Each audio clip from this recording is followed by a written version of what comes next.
সবাইকে আবার একবার ওয়েলকাম। চলো আমরা এখন করব কোষে দেখি 11 থেকে অঙ্কটা। এর আগের অঙ্কগুলো করে দেওয়া আছে, তোমরা যারা এখনো দেখোনি অবশ্যই গিয়ে দেখে নাও। দেখো কি বলেছে, সময় মতো বিদ্যুতের বিল জমা দিলে 15% ডিসকাউন্ট বা ছাড় পাওয়া যায়। সময় মতো বিল দিয়ে আমার কাকিমা 54 টাকা ছাড় পেলেন। বিদ্যুৎ বিলের পরিমাণ তাহলে কত ছিল আমাদেরকে নির্ণয় করতে। দুটো জিনিস দেওয়া আছে, টাইমের মধ্যে তুমি যদি বিল পেমেন্ট করে দাও তাহলে 15% ডিসকাউন্ট পাবে, আর এখানে বলে দিয়েছে কাকিমা 54 টাকা ছাড় পেয়েছে। তাহলে বিলের পরিমাণ বা কত টাকা কাকিমার বিল এসেছিল সেটা আমাদেরকে নির্ণয় করতে হবে। দেখো আমরা কিভাবে করি।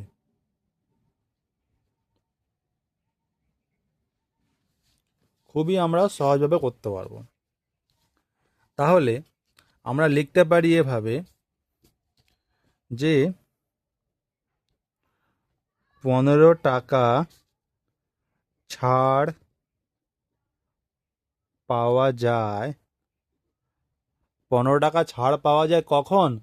যখন বিলের পরিমাণ 100 টাকা। যখন বিলের পরিমাণ কত? 100 টাকা। 15 টাকা ছাড়, দেখো 15% ছাড় মানে তো এটাই যে 15 টাকা ছাড় পাওয়া যাবে যখন বিলের পরিমাণ 100 টাকা। তাহলে 1 টাকা ছাড় পাওয়া যায় যখন বিলের পরিমাণ কত? না 100/15 টাকা। আর 54 টাকা ছাড় পাওয়া যায় যখন বিলের পরিমাণ কত? না 100/15 × কাটাকাটি করব। 5 × 3 = 15, 5 × 20 = 100, 3 × 3 = 3, 18 × 54। তাহলে 18 × 2 = 36, 360 টাকা।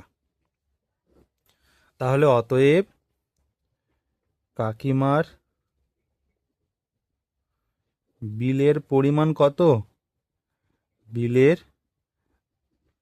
পরিমাণ কত? না 360 টাকা, সমান 360 টাকা। কাকিমার বিলের পরিমাণ কত? 360 টাকা। ঠিক আছে।